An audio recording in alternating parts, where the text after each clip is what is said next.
Illegal आहे. हे illegal हो, आहे? हो. माझं शूटिंग करणं इलिगल आहे? तुम्हाला कुठल्या नियमाने कशानुसार इलिगल आहे? तुम्हाला जे काही करायचे ते हॉस्पिटलच्या कॅम्पसच्या बाहेर नाही नाही नाही सर, शूटिंग घेणं इलिगल आहे म्हणताय तुम्ही आर मध्ये. कुठल्या निकषानुसार इलिगल आहे? काय कुठली कुठली कुठली नोटीस? सर मला काही प्रश्नाची उत्तरं द्या. नाही इथं नाही मिळत. का नाही मिळणार सर? मी एक माध्यम आहे आणि तुम्ही बाहेर जाऊन काय तुम्हाला हे करायचं? अहो तुम्ही माध्यमाला अशी उत्तरं देता, हे योग्य आहे का? कारण नसताना तुम्ही विनाकारण काय कारण नसताना मी जे प्रश्न विचारतो त्याची उत्तरं द्या ना, मग कारण नाही सिद्ध होईल ना. तुम्ही मला प्रश्नाची उत्तरं का देत नाहीये माझ्या? हा सर ठीक आहे काय करायचं ते करायचं ना. ठीक आहे, तुम्हाला सुपेरियर हे विसरू नका. नमस्कार, बुलंद आवाज महाराष्ट्रामध्ये पुनश्च एकदा आपल्या सर्वांचं मनपूर्वक स्वागत. आज आपण परतूर येथील ग्रामीण रुग्णालयामध्ये सर्वसामान्यांच्या अडीअडचणी तथा आज जे काही पथक तिथं आलं होतं त्या पथकाच्या संदर्भात माहिती घेण्यासाठी गेलो होतो. तेथील MS श्री दोरगावाड सर यांच्याशी आपण बातचीत करायला गेलो तर ते खूप त्रासलेल्या अवस्थेत होते. त्यांचा काहीतरी त्रागा झालेला होता आणि त्या अवस्थेमध्ये त्यांनी माझ्यावर ओरडायला सुरुवात केली. मी त्यांना विचारलं की सर मला काही माहिती हवी आहे, मी काही प्रश्न विचारेल, त्या प्रश्नाची उत्तरं आपण मला द्यावीत अशी अपेक्षा आहे. परंतु ते उत्तरं न देता त्यांनी माझ्यावर ओरडायला सुरुवात केली. तुम्ही कोण? तुम्हाला इथे येण्याचा अधिकार काय? तुम्हाला व्हिडिओ चित्रीकरणाचा परवाना कोणी दिला? येथे व्हिडिओ चित्रीकरण करणं म्हणजे कायदेशीर नाही.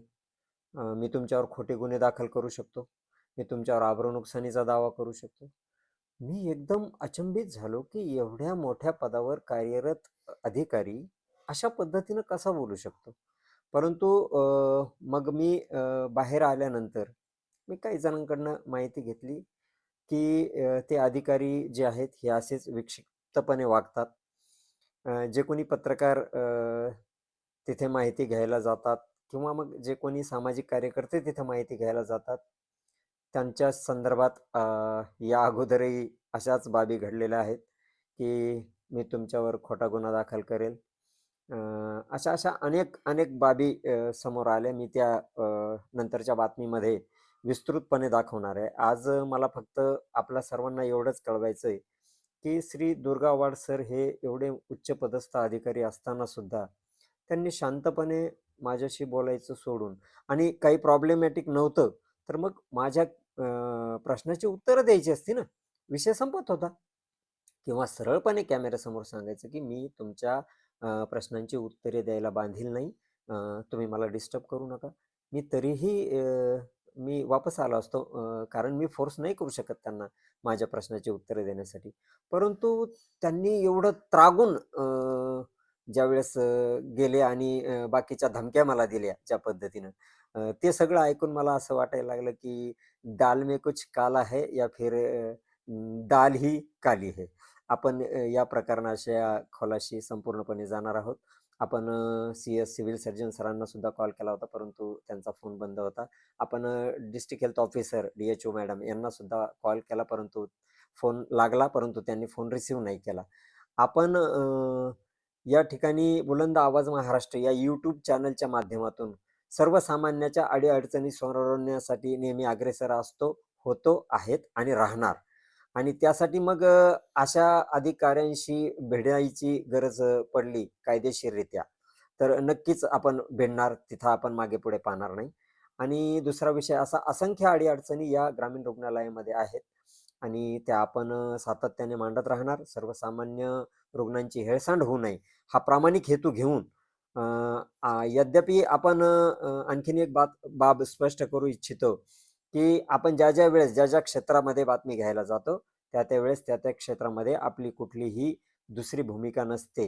हालाकी केवळ आणि केवळ सर्वसामान्य जनतेला सुविधा प्राप्त व्हाव्यात, सर्वसामान्य जनतेला कुठलीही अडचण येऊ नये म्हणूनच आपला प्रामुख्यानं बातमी घेण्याचा, बातमी प्रदर्शित करण्याचा हेतू असतो. आणि त्याच प्रांजळ हेतूनं आपण ग्रामीण रुग्णालय परतूर येथे गेलो होतो. परंतु सरांची मानसिकता मला खूप वेगळी आणि टोकाची दिसली, जी की कुठल्याच प्रकारे योग्य म्हणता येणार नाही. ते व्हिडिओ चित्रीकरणामध्ये आपल्याला दिसेलच की मी काय बोलतोय, ते काय बोलतायत. आणि यावर मग मी आपले एस-डी-एम सर असतील, त्यांनाही भेटलो. त्यांच्याकडे रीतसर लेखी तक्रार दिली. त्याच्यानंतर तहसीलदार साहेबांनाही लेखी तक्रार दिली. पोलीस स्टेशन परतूर यांनाही लेखी तक्रार दिली.